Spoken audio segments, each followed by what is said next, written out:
Good morning, everyone, and welcome to the IRCC webinar on study permit processing.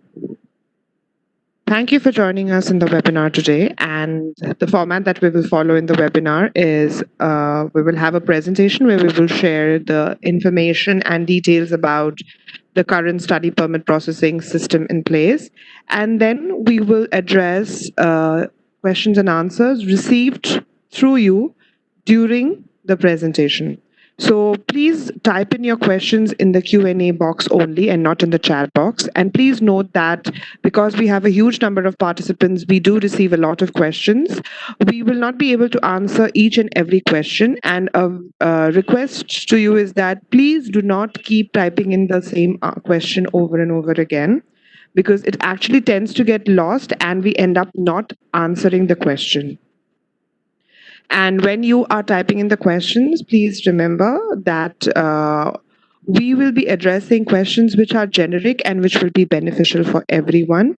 We will try and avoid case-specific questions.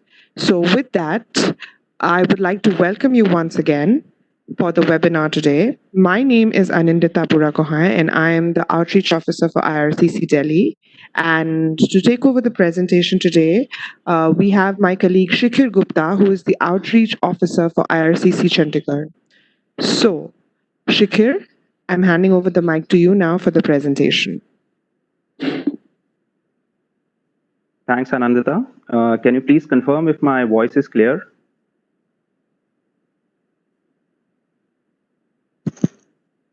Anandita, can you please confirm if I'm audible? Yes, Shikhir, you are audible. Thanks a lot.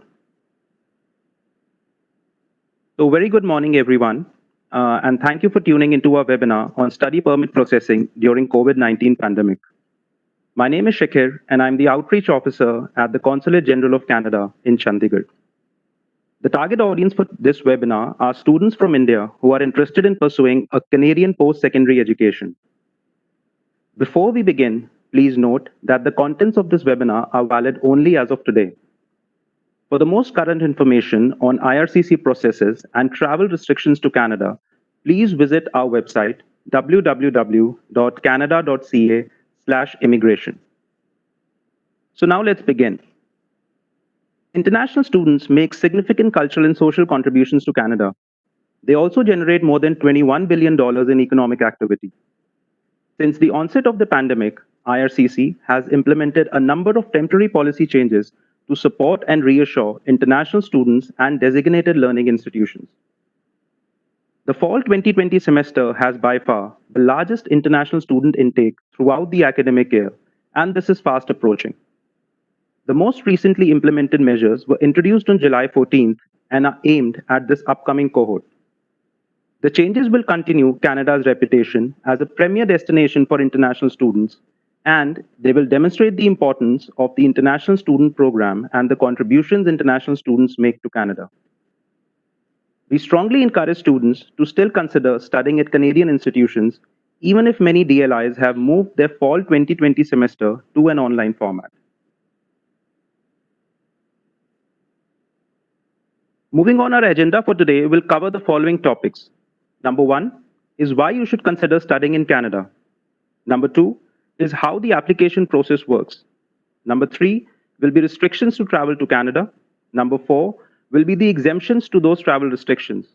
Number 5, we'll let you know about the processing changes due to COVID-19, which will include a 2-step review process, student direct stream, eligibility to work, authorized leave during studies, and impact on the postgraduate work permit program. Then we'll cover some fraud tips and what you need to know before traveling to Canada. As Anandita said, that we will end the presentation with a question and answer session, and you can use the Q&A box to send us your questions, which we will go through after the presentation.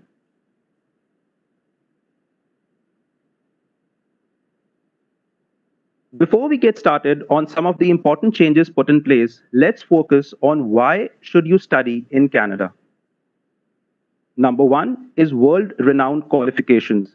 Canada is recognized worldwide for our outstanding quality of educational institutes. Our educators are highly trained and bring diverse perspectives to the classroom.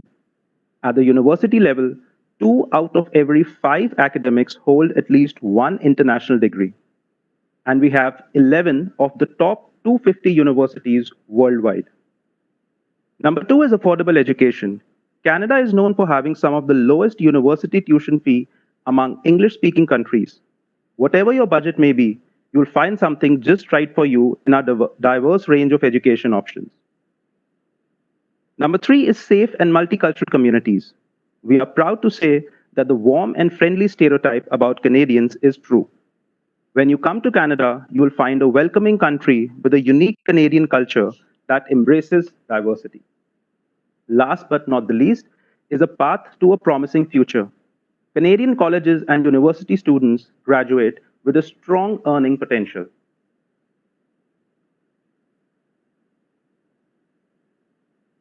To protect Canadians from the outbreak of COVID-19, the Government of Canada implemented travel restrictions that limit travel to Canada. Until further notice, most foreign nationals cannot travel to Canada, even if they have a valid visitor visa or an electronic travel authorization. These restrictions stop non-essential or non-discretionary travel to Canada.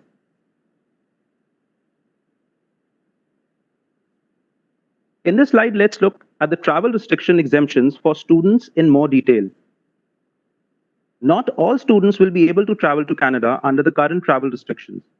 To be exempt, you must be in possession of either a study permit visa issued on or before March 18, 2020, or a port of entry letter of introduction which indicates your study permit was approved on or before March 18, 2020.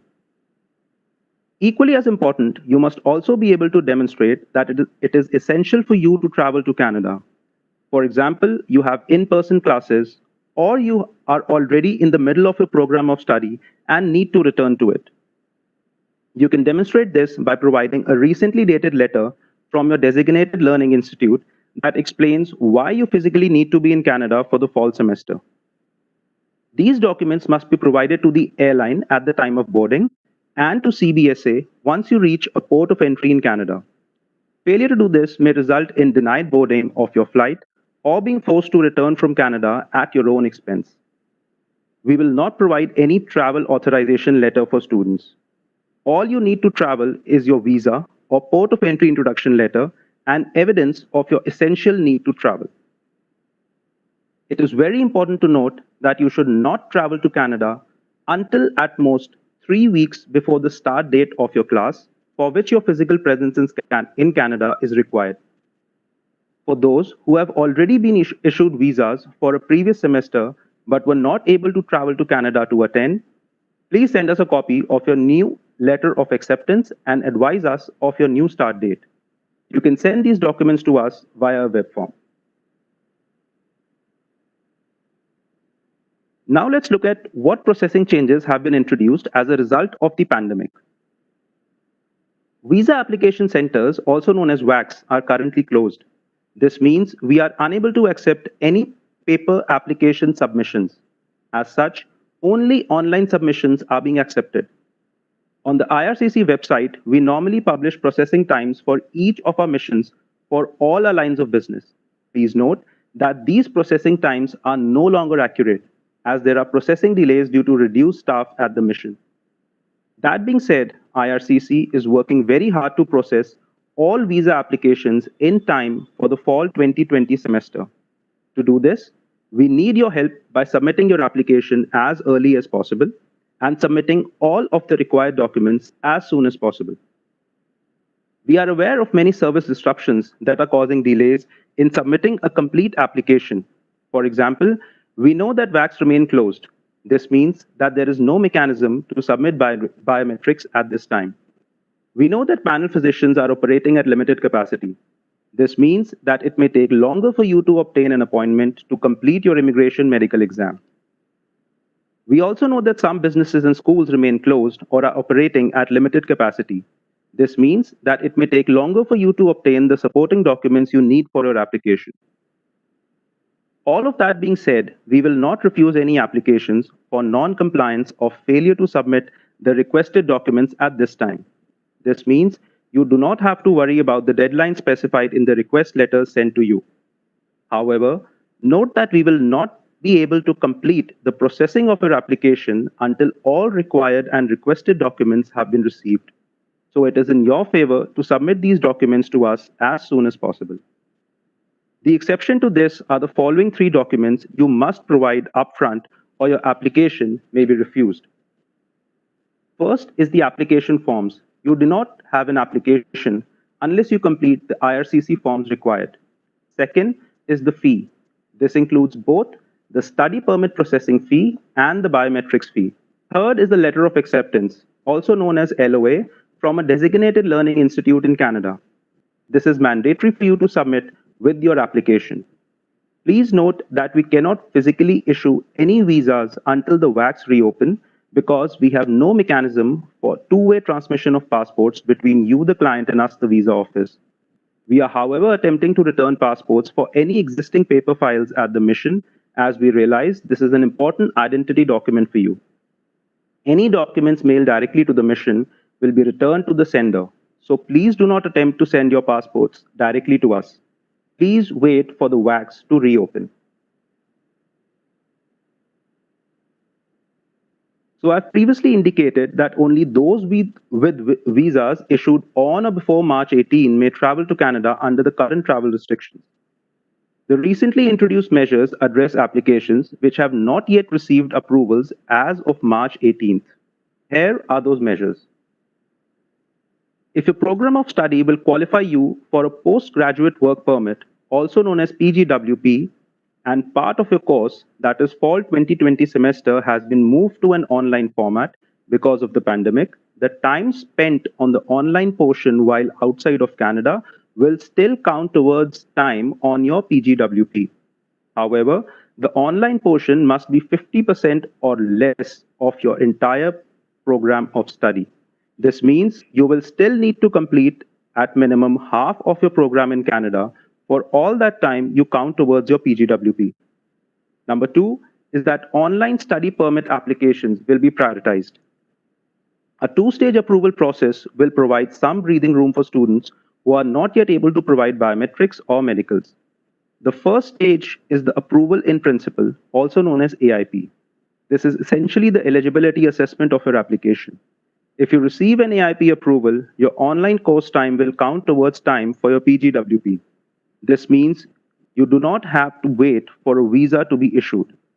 Stage 2 refers to admissibility and final decisions on an application. In cases of approval, this results in visa issuance. Please also note that an AIP approval is not a guarantee of a visa. Stage 2 includes admissibility decisions. For example, you may be refused a visa despite having an AIP because you failed your medical exam.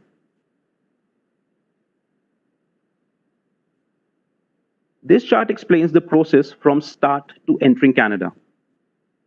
Prior to applying for your study permit, you should carefully research designated learning institutions, decide if you're traveling alone, prepare a budget and proof of funds, gather important documents. If you want assistance regarding the study permit process, ensure that you seek the help of a certified immigration representative. After you receive your letter of acceptance, you can apply for a study permit. This is where the process has changed a bit, where your decision-making process is broken up into 2 stages. As well, even after being issued a visa, you may still not be able to enter Canada if you are not exempt from the travel restrictions. As you can see, the assessment of your application will be broken up into 2 stages. Based on the current travel restrictions, even if you are issued a visa, you still will not be able to enter Canada unless you fall under an exemption.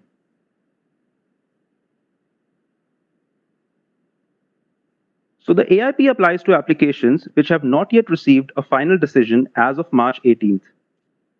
It refers to the eligibility assessment of your application. Essentially, it means that even though you are still missing medicals or biometrics, you may still be able to receive an AIP on your application. The criteria for this assessment has not changed. Neither the requirements nor how an officer makes that assessment. Here are the criteria. Number 1 is that you're a genuine student. This means you have demonstrated the academic and language capability through the submission of your previous academic transcripts and IELTS or TOEFL scores that you're able and qualified to complete a program of study in Canada. Number two is that you've been accepted by a designated learning institute in Canada. This means you have submitted a valid letter of acceptance from a DLI in Canada.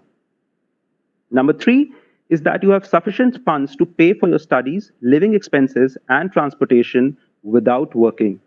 This means you have submitted financial evidence of liquid funds to pay for these three things for the first year of school and demonstrated by explanation and proof how you intend to pay for these three things, that is tuition, transportation, living expenses, for all of the remaining years of studies. Fourth is that you will leave Canada by the end of your authorized stay. This means you have demonstrated through evidence and explanation of what your ties are to your home country, which will motivate you to leave Canada once your visa expires. Once you receive an AIP in your application, a letter will be sent to you electronically to relay this information to you. You may also receive requests for biometrics and medicals if you have not yet submitted them.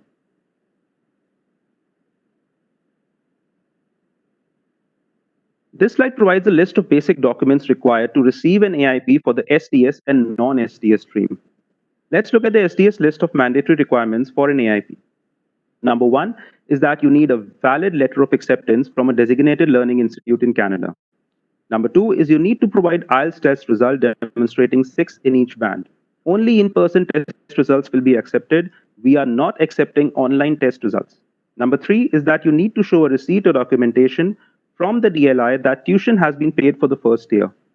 If you also have scholarships or grants, you should also provide documentation to demonstrate this as a part of this requirement.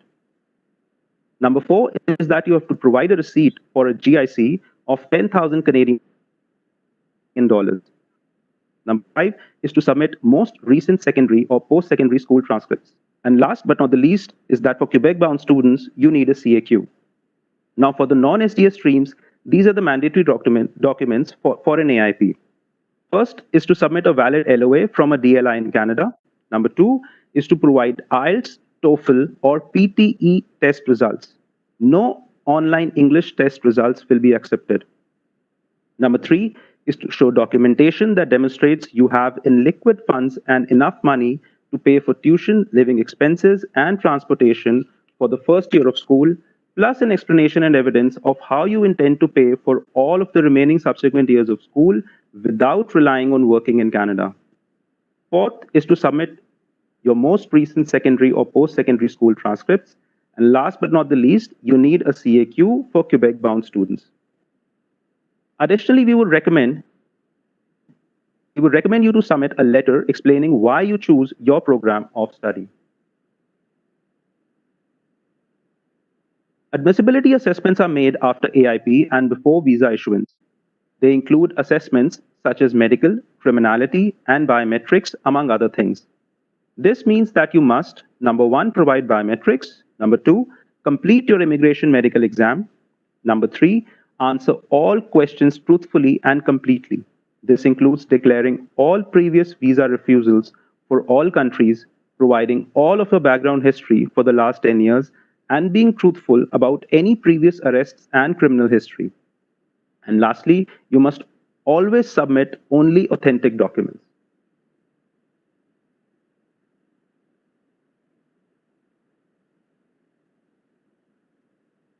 It is important to note that the required documents to submit examples of this may be upfront medicals, IELTS results, GICs, etc. If you're unable to submit a required document, for example, upfront medicals, your application will be moved to the non-SDS stream. Many of you will have questions about working in Canada and how changes may affect your opportunity to be employed. This is why the Postgraduate Work Permit, or the PGWP, is important for many students. Work experience provides a better opportunity to gain the language skills and work experience required to apply for permanent resident status in Canada. As well, Canada has some of the highest salary for workers. Additionally, if you decide to return to your home or work in another country, people who gain Canadian work experience are often able to demonstrate that they have the skills, knowledge, and critical thinking required to do a job. It is worth noting that to obtain a 3-year postgraduate work permit, the applicant must have completed a minimum of 2 years of post-secondary studies in an eligible program. You can complete more than one program and combine their length to determine your PGWP length, but in that situation, each program has to be PGWP eligible, including being at least 8 months in length. This section applies to students already in Canada. Essentially, if a student switched to part-time studies or had to take a break in studies, for example, the spring-summer semester may have been cancelled due to the pandemic, they may still continue to work on and off campus provided that they were previously a full-time student and already authorized to work on or off campus pre-pandemic. For off-campus work, the maximum limit is 20 hours per week during the academic session and full-time during the regular academic breaks. For students who are in essential services, this could include jobs in the health sector, for example. They can work more than 20 hours per week up until August 31st. To qualify for this, they need a valid study permit, must currently be in an academic session, authorized to work on or off campus, and must be working in an essential job. For those who are not yet in Canada, a common question we are asked is if you can go to Canada and work those maximum 20 hours per week while taking online classes for the fall semester. The short answer to this is no. I would like to remind you of what we discussed in the earlier slides regarding what students need to demonstrate in order to travel to Canada. Unless your physical presence is required for your studies in the fall semester, it is not essential for you to travel to Canada at this time. Additionally, only students with visas issued on or before March 18th can travel to Canada under the current travel restriction.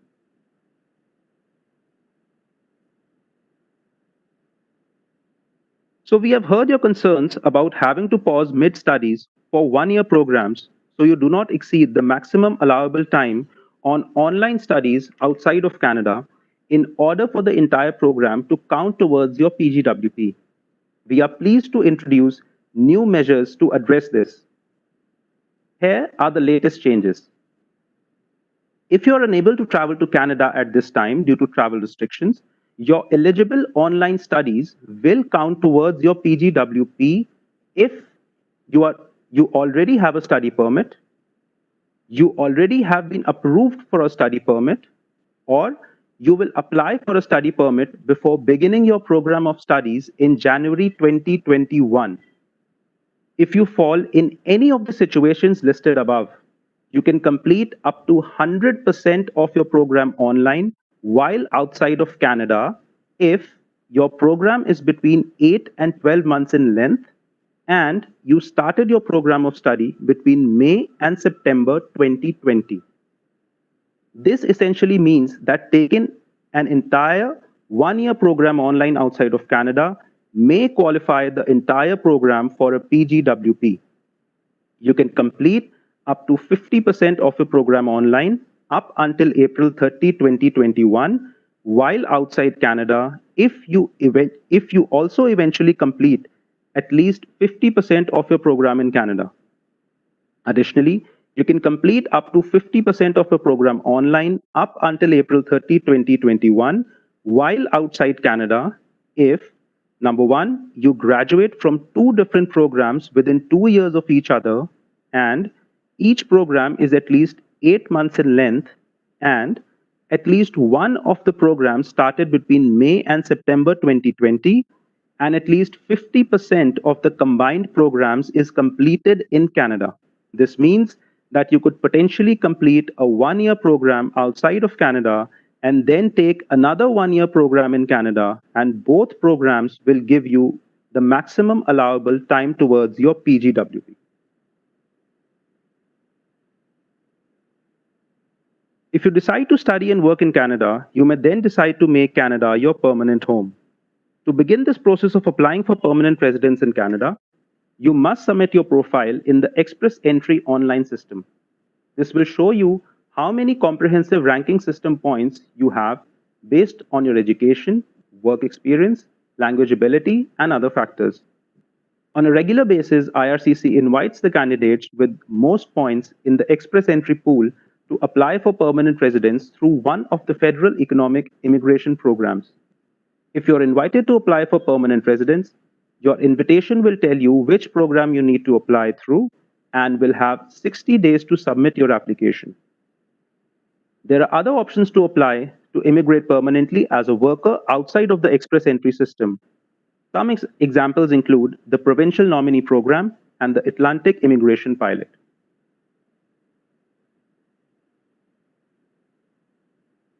Now let's look at the conditions by which you must abide before air travel to Canada. The airline will require the following documents from you. First is your passport. Second is a valid study permit visa or a port of entry letter of introduction issued on or before March 18th. And third are your documents to demonstrate that your travel to Canada is essential. Failure to provide any of these documents may result in your being denied boarding. Additionally, you will be required to pass a health check performed by airline officials just before your flight. If you're showing any COVID-19 symptoms, you may also be denied boarding. If you're approved for boarding, note that you must wear a non-medical mask or face covering upon arrival in Canada. All travelers must undergo a health check upon arrival in Canada. It is also mandatory that all passengers arriving in Canada must self-quarantine for 14 days. This means that all travelers must have a plan to self-quarantine for 14 days, confirm and provide evidence that they have a suitable place to quarantine. This means providing an address and explaining how they intend to self-quarantine if other people live at the same location. And also explain how you intend to respect that quarantine plan. For example, explain how you intend to receive essential items such as food. Please do not travel to Canada unless you have a viable quarantine plan. Failure to comply has consequences, which include a fine of up to 750,000 Canadian dollars, 6 months in prison, or being deemed inadmissible, removed from Canada, and banned from entering Canada for 1 year.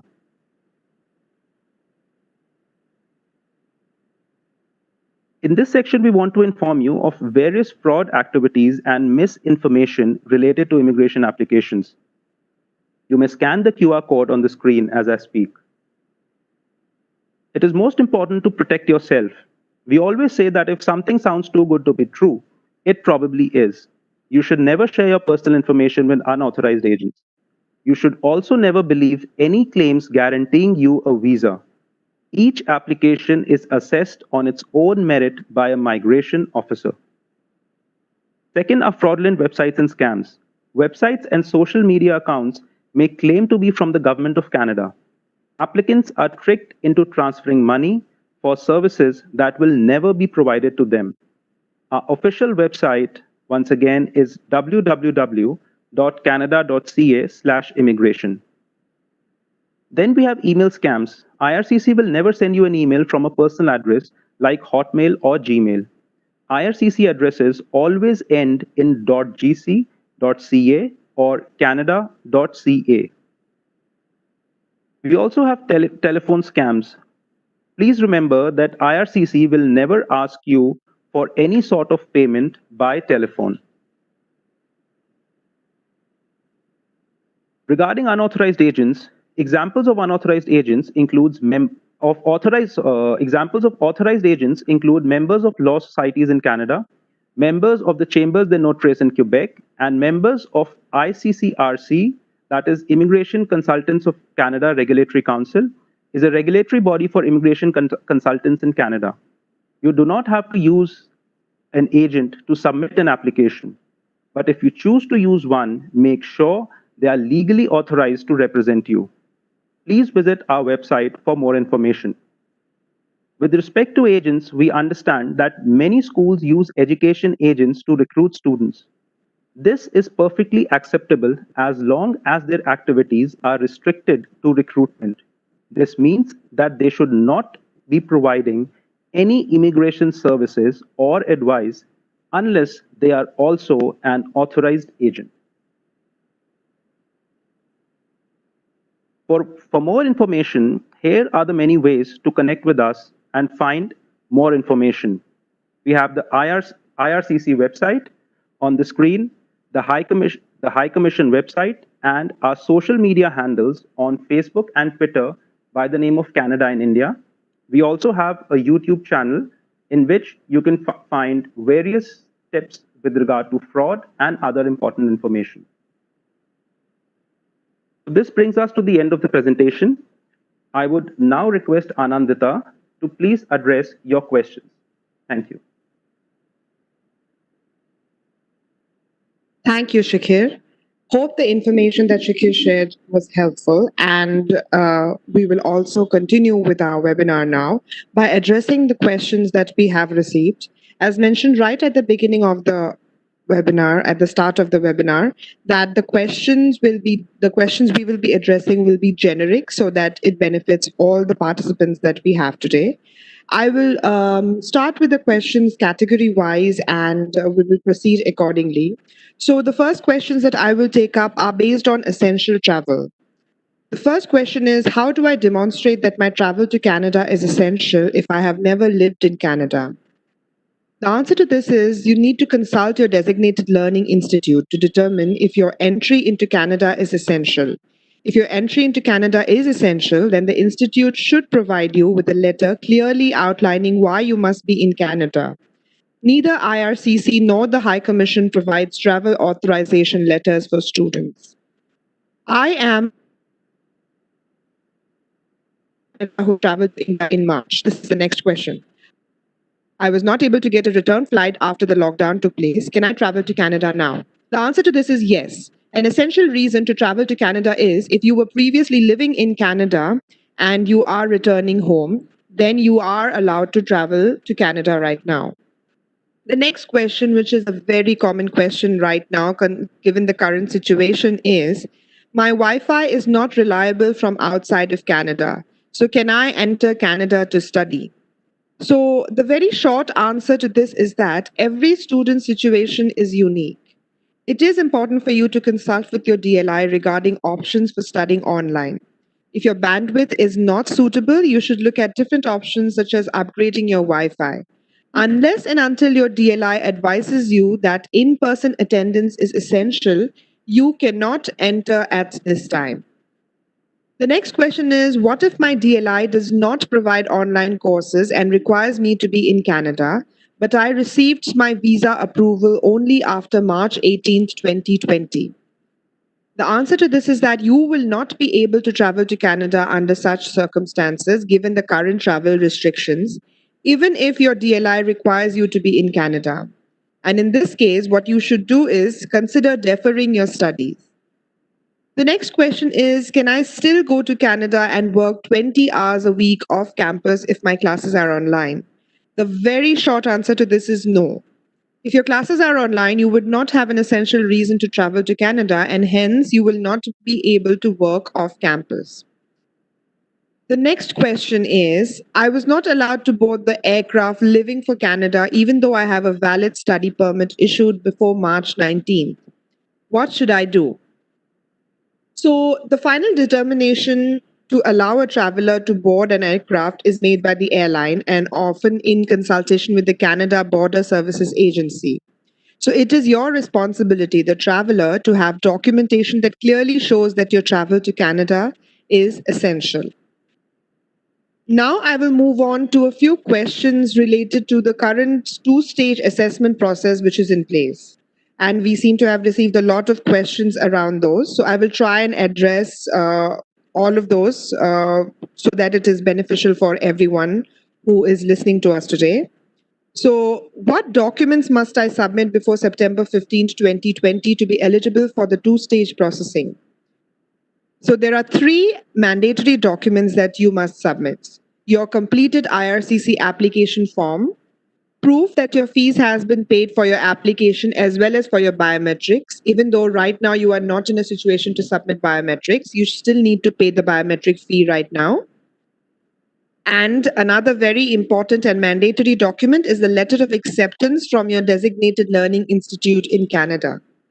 And in addition to all these mandatory documents, you should also submit as many of the other supporting documents which are possible for you at the current time so that you can avoid delays in your processing. The next question is the two-stage processing available for winter 2021 start dates?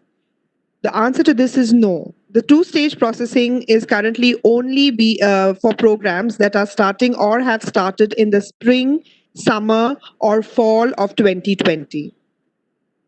The next question is, how do I obtain an approval in principle or AIP? Is this the first stage of approval?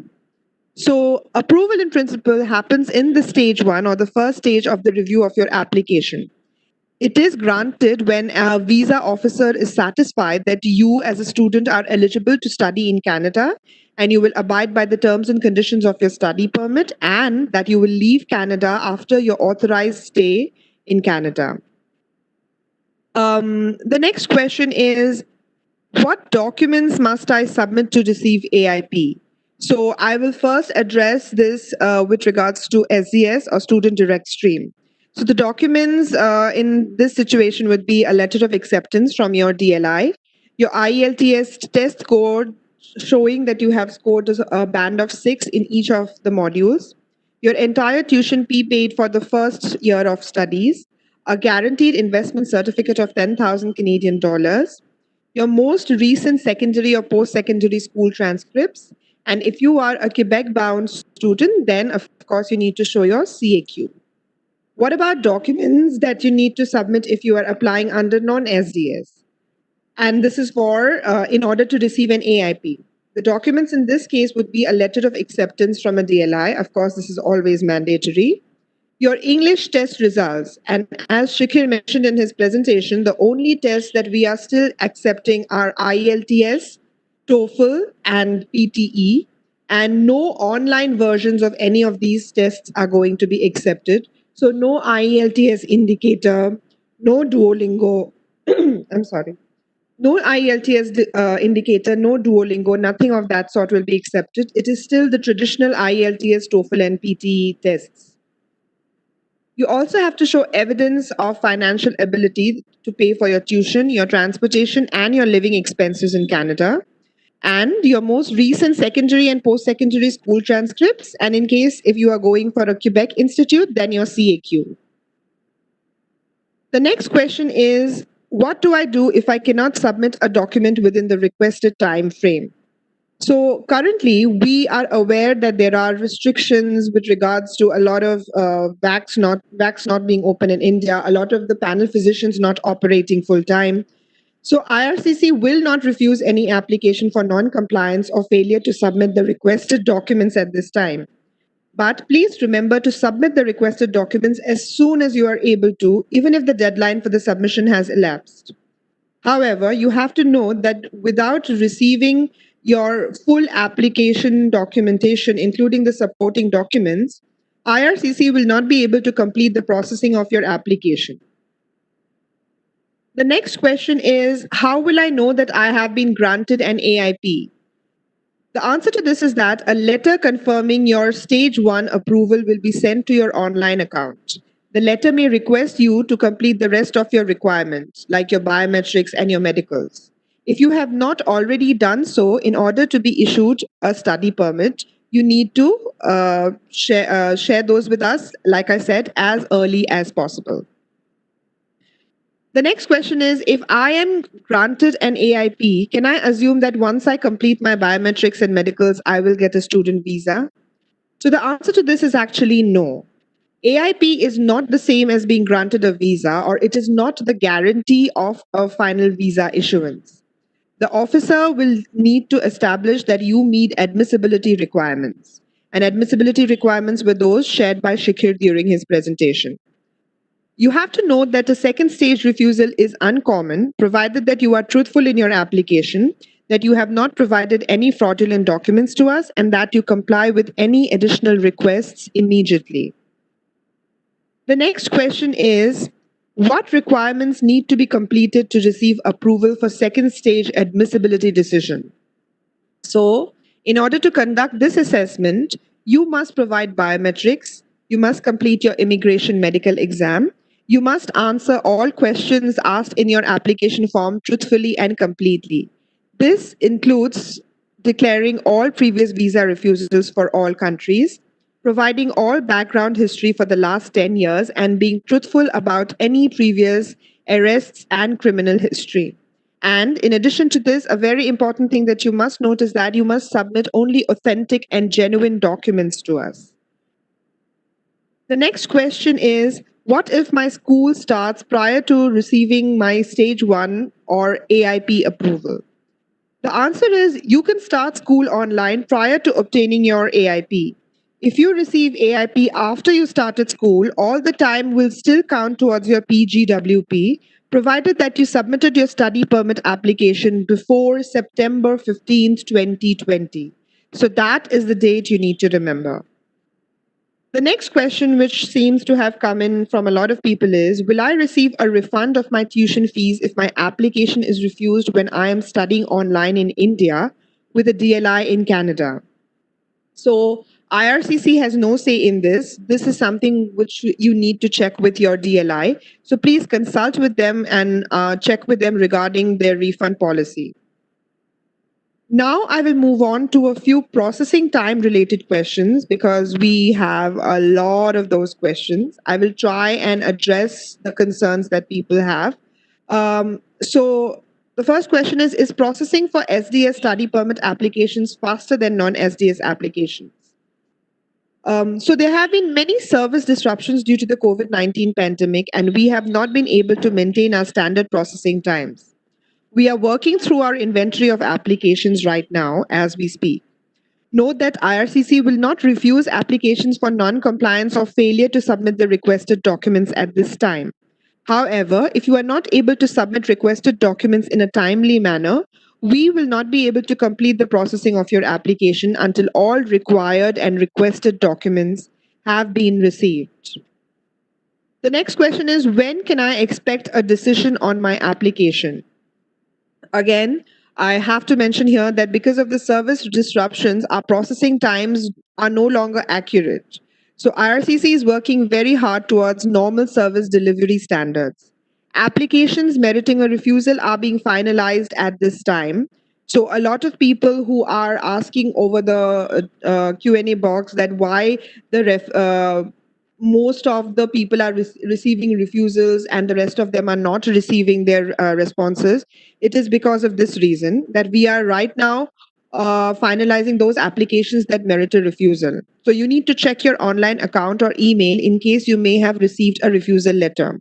For the applications to receive a visa approval, these will not be finalized until VACs reopen. So that is the current situation.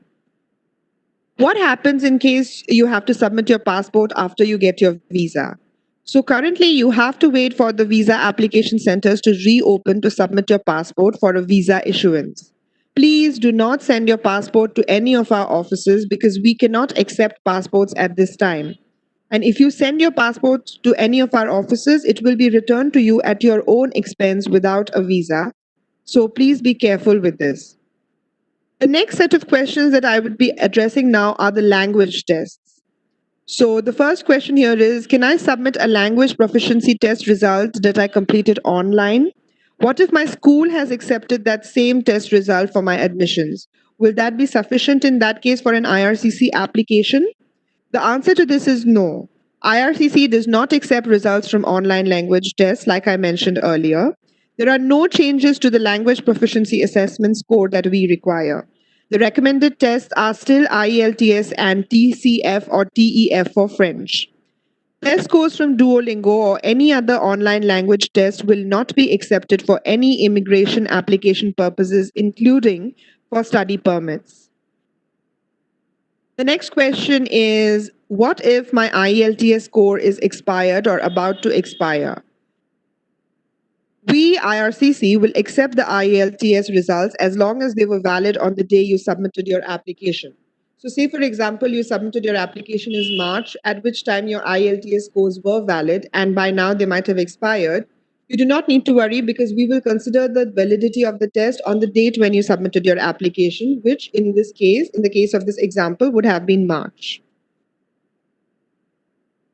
The next question is, does IRCC accept PTE language scores as proof of language ability? The answer to this is that we recommend that you submit language scores indicated on the IRCC website. So you can go to our website and check which tests we are validating. However, if you have completed a PTE language test, you may submit your scores to us using the PTE portal. Please remember that when you are submitting your scores to us in that way, you do not include your username and password in your application. The next question is regarding deferrals because we have received a lot of questions regarding deferrals. So I am trying to answer the most common questions that we have received. So the first question is, my application is still pending. What happens if I defer my studies to a later semester?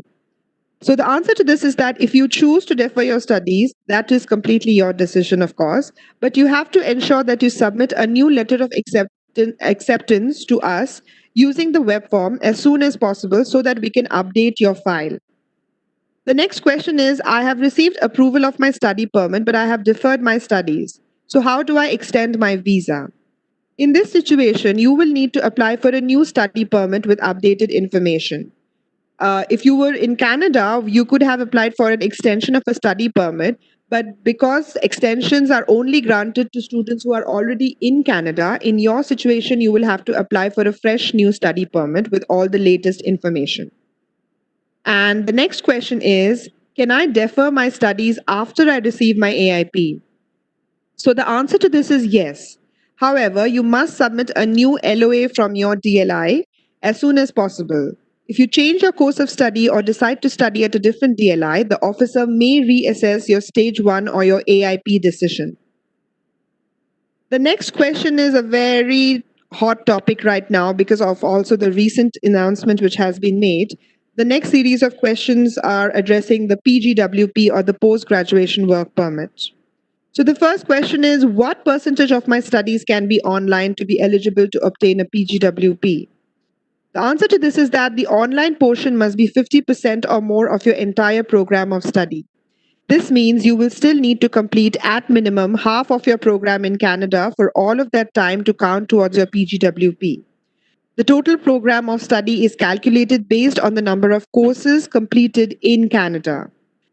The next question is, I have already completed 50% of my program online prior to the fall semester. Can I still obtain a PGWP? So the answer to this is, if you started your program in the spring or summer 2020 and have already completed 50% of your program online, you need to make one of two choices. You need to either continue to complete the remaining 50% online, and if you choose this option, it means that none of your academic time will count towards the PGWP. Or you could choose to defer your program of studies so that you can do the remaining 50% in person in Canada. And this option will qualify your entire program of study towards a PGWP. The next question is, do we have to wait for AIP for courses to count towards PGWP? As already addressed, the answer to this is no. As long as you have submitted your study permit application before September 15th, 2020, your entire fall semester will count towards the PGWP even if you receive your AIP at a later date. Note that you will still have to meet other eligibility criteria for a PGWP which would have been applicable in a non-COVID scenario. And the final question in this category that I'll be addressing is, can I switch from full-time to part-time studies, and will this affect the duration of my PGWP? So for the fall 2020 semester, you must be enrolled for a full-time study program for that to count towards a PGWP. However, for winter, spring, and summer semesters, the duration of your PGWP will not be affected if you became a part-time student because your DLI cancelled or delayed classes due to public health measures. And I think with that, I have answered most of the generic questions which I had come across through the Q&A chat box. However, there are still a few specific questions which have not been asked by a lot of people, but which seem to be very relevant at this point in time. So I would now invite Ms. Jackie McLean, who is the manager of our Client Service and Exceptional Case Unit, to address those questions, and Shikhir Gupta will ask her those questions. So over to the both of you.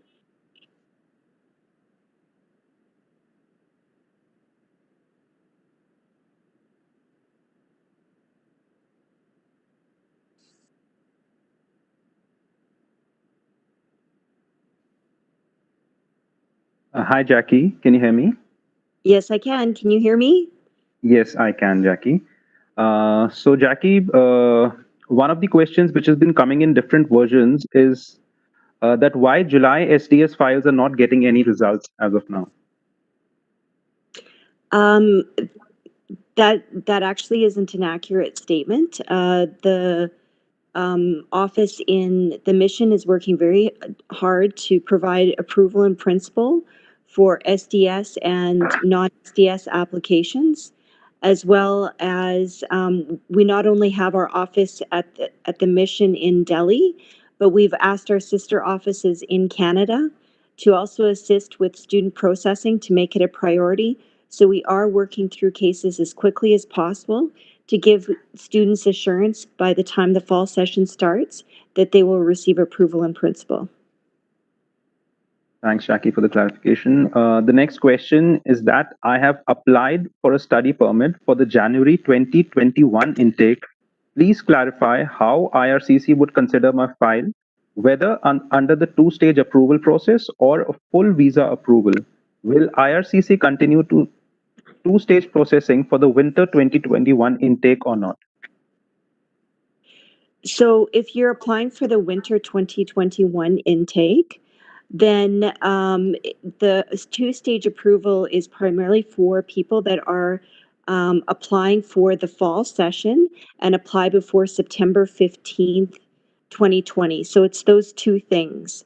Therefore, if you're looking for admission into the January date, the January enrollment, we would suggest that you wait for those folks that require admission and approval in principle right away and need to attend and submit your application after that September 15th date. All right, Jackie, the next question is that if we study online, then what will be mentioned on our degree? Whether it will be mentioned that we did distance education or whether it will be mentioned that we did a regular education?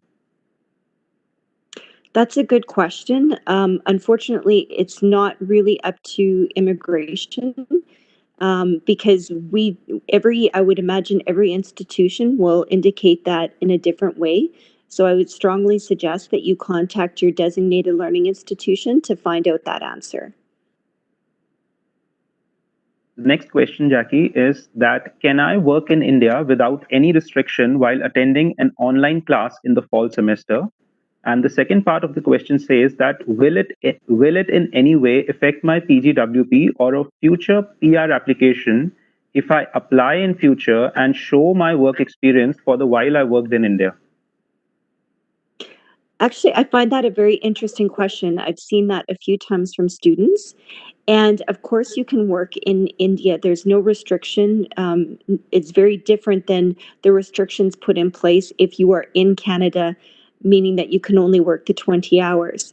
However, if you're able to study full time and work, that's completely up to you. As far as how it will affect your process going forward, that's really an individual question. So I guess it would mean what type of employment it is. Would it be benefit you for your permanent resident application in the future? That would depend on many different factors.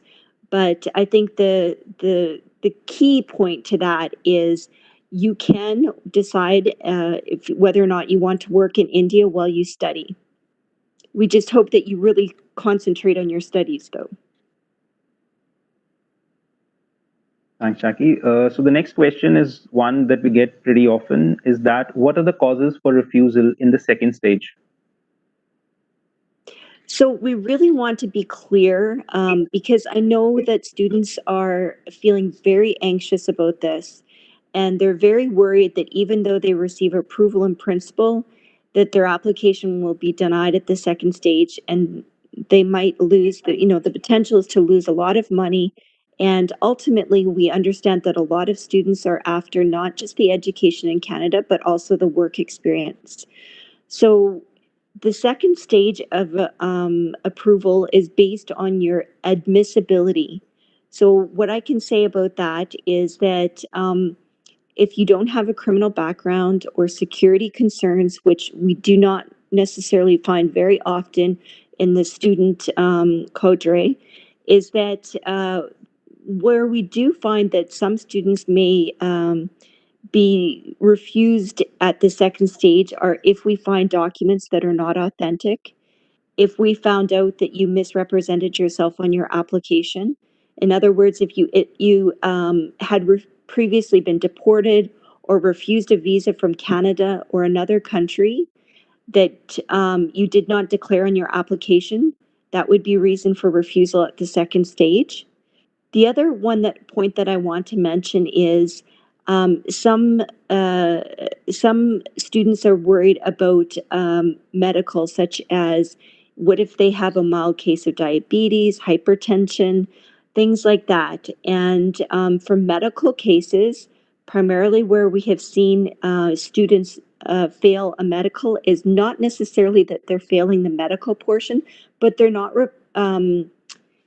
adhering to the requirements of the panel physician. So say, for example, if you have TB and you don't follow the regimen, then we would refuse you for non-compliance of that medical. Very few students are refused because of medical inadmissibility. So medical inadmissibility would be something that is contagious, such as the Ebola virus, or something that would cause excessive demand on our healthcare system in Canada. So say, for example, somebody has been recently diagnosed with cancer and would have to undergo extensive treatment. So those are the types of things that would deem you medically inadmissible. So really the stage 2 approval is based just on your admissibility. So provided you provide authentic documents, answer truthfully, comply with your medical requests, there's very little reason why you would receive a stage 2 refusal. Thanks, Jackie. So the next question is that as per the IRCC Twitter handle, it says that it is accepting both IELTS general and academic results for study permits. Is it applicable for India or not? So the IELTS that Anandita mentioned is the one that is accepted for immigration for study permits. So we don't accept anything that is online. And the reason for that is that we still do find that people try to bolster their English results or French results. And therefore, IRCC is reviewing different ways that students can undergo their language testing. But at this time, online language testing is not accepted. Thanks, Jackie. So the next question is that how can I convert my visitor visa to a student study visa? So I'm assuming that they're talking about a visitor visa that has been issued and the person is outside of Canada. So if you've been outside of Canada, okay. So if you're outside of Canada and you have a visitor visa, it's not a conversion. You actually have to apply for a study permit. Now, you require a visa in order to enter Canada. So it's not necessarily that the visa will be different because the coding is merely for statistical purposes.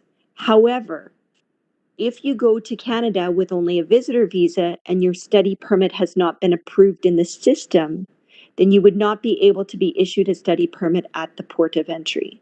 So it's very important. Everyone has to apply for a study permit outside of Canada unless they meet specific requirements where they could apply at the port of entry. And those are very few situations. So it's very important that you apply for that, a new application outside of Canada. It's not a conversion. Thanks, Jackie. The next question is that I once applied and got refused for a study permit and later found out that my consultant missed the work and study information for the last 4 years. How can I convey this information to IRCC in my second attempt? Well, I think it's very important when you mentioned that you had assistance from an immigration consultant. please make sure to use an authorized representative. If you use an authorized representative and they do not represent you properly, you have a mechanism in order to report them. Then it will be investigated. So there's assurances by using an authorized representative. If you choose not to use an authorized representative, which we strongly suggest that you do not go that route, is that you don't have any assurances. They can submit the application with whatever information they want, and if it is incorrect, the onus is on you. So it's very important that you do your research. And just to flag, there are a lot of agents out there that are indicating that they are certified. Please check the website to make sure that they actually are a certified authorized representative. So to answer your question, if you used an authorized representative and they didn't accurately provide the information, you can go onto the ICCRC website and indicate that you had provided your authorized representative with that information and they did not represent you properly. It will be investigated, and then that can be brought to the attention of IRCC. So I would recommend going that route. Thanks, Jackie. So the next question is that what will be the fate of applicants who have applied as on a visitor visa along with students who have submitted SDS stream applications? So I just want to make sure I understand the question. I'll just repeat it to you if you want. It says that what will be the fate of application of those family members who have submitted application with students for visitors under the SDS stream? Okay, so regardless if it's SDS or regular student stream, family members will be processed with the principal applicant, the student who is the principal applicant. It's very important to remember that when your family members are processed, that you need to include information regarding how you will be able to financially support your family members while in Canada without working. So that's an important component which sometimes is missed. They assume that because their spouse can get an open work permit, that would be able to fund their studies. And that's not the case. Your primary purpose for traveling to Canada should be to study, and having your family there is important, but you cannot indicate or provide any we can't provide assurances that your spouse would be able to work in Canada. So when submitting that application, make sure that you indicate how your spouse could accompany you without working. The second part to that is right now, the travel restrictions prevent family members who are accompanying temporary residents to enter Canada unless they have an authorization letter. So if your family member is approved with your study permit application, and when the border restrictions are relaxed and that study permit holder can travel to Canada, just make sure that your family members are also able to do that, because at this time you require the authorization letter. Thanks, Jackie. So the next question is also which we are getting pretty often. Since it's a new document, the question says that can you please show us how an approval in principle letter looks like, maybe a sample, because we have doubts of whether we may get a fake mail or a real approval in principle letter. Okay. I think you're talking about for the applications that were submitted through the Visa Application Center, because what I would strongly encourage anyone that's applied online, you will receive that letter through your MyCIC account. Therefore, you know that it's authentic as you can log it into your MyCIC account. For those that applied through the Visa Application Center and on paper, you can link your application, and in that you can check to see whether or not that letter has been issued. So that's what I would suggest. The other thing that I'd like to comment on is anyone who has submitted their application through the Visa Application Center, if you have provided an email address in that application, those letters will be sent to you by email from from the immigration account. So if you provided an email of an authorized consultant, it will go to your authorized consultant. Unfortunately, if you've provided the email of an unauthorized consultant, that's a little bit difficult to then prove because there's no assurances of what types of documents they will provide to you. Thanks, Jackie. So the next question is that I got my visa before 18th March and it expires in March 2021. I deferred my course to January 2021. Will I be able to get my visa reissued in case I am not allowed to travel before my visa expiry?